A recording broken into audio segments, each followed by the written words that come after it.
华抗议活动继续上升，大赦国际土耳其分组织成员在安卡拉举行示威，抗议中国政府对维吾尔人的压迫。大赦国际土耳其分组织成员聚集在詹卡亚库乌鲁公园发表声明，并质问从2017年3月份以来被关押在所谓政治教育中心的维吾尔人的下落。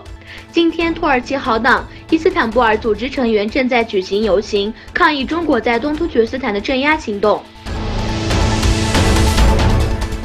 中国试图占领哈萨克斯坦，作为中国新丝绸之路项目的一部分，中国政府在哈萨克斯坦实施扩张政策，试图征服哈萨克斯坦，并任命自己的人为哈萨克斯坦国家重要的高级管理人员。据报道，哈萨克斯坦任命一位中国人为马格斯陶地下采矿和石油研究中心主任，其他2位中国人任命为副主任。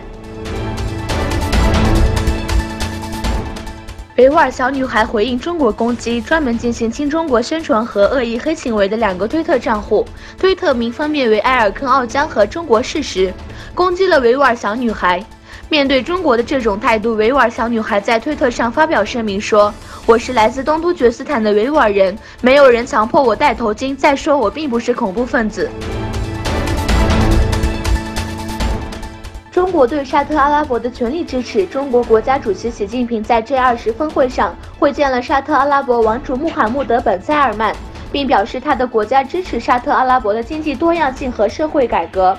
沙特通讯社报道说，在会议上，习近平和穆罕默德王子讨论了中国“一带一路”倡议同沙特阿拉伯2030年远近对接、向中国提供能源以及相互投资等议题。